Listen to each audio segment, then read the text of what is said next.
Guys, tadi barusan aku scroll IG ya. Terus menemukan ini nih guys.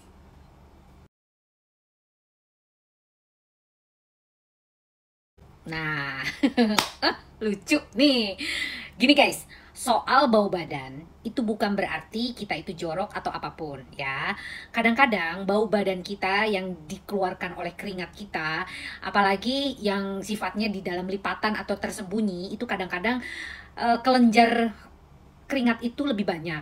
Dan kita ini suka ada bakteri guys, jadi kadang-kadang baunya lebih menyengat dibandingkan orang lain guys. Nah, jadi memang antisipasinya kita harus periksa ke dokter, udah harus pasti tuh. Kedua harus pakai deodoran, ketiga mungkin pakai tawas dan sebagainya guys ya. Pokoknya segala sesuatu untuk mencegah supaya tidak bau badan guys. Ingat guys, yang namanya bau badan itu kecium oleh orang lain. Kadang-kadang kita tidak menciumnya loh guys, karena sudah terlalu pekat. Paham nggak?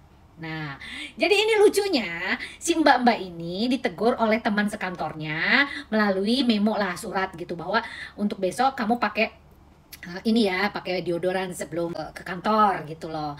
Atau pakai parfum katanya seperti itu. Coba kalian lihat dan simak ya. Bagaimana menurut kalian guys? Menyedihkan atau kalian ada di posisi mana?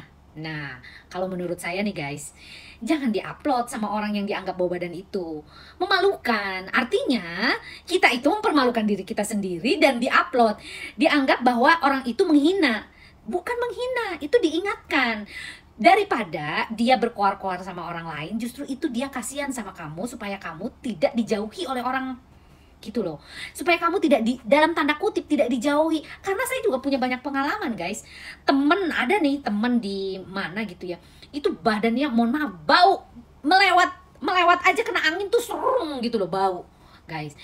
Dia tidak menyadari bahwa itu bau. Nah, kita sebagai teman teman baik ya, harus harus tahu loh tentang untuk supaya orang itu jauh lebih baik ya, kita harus ingatkan ya dengan cara dia menulis secari kertas itu untuk diserahkan ke dia. Dan yang begonya lagi, kenapa diupload? Jadi orang kan pada menghina kamu seterusnya. Ingat, yang namanya bau keringat itu kelenjar keringat yang terlalu berlebihan dan ada bakteri di sana. Jadi harus diobatin. Itu diingatkan, gitu loh. Oke? Oke? Nah, gitu. Kalau saya sih memang kadang-kadang kalau ditegur itu memang menyakitkan.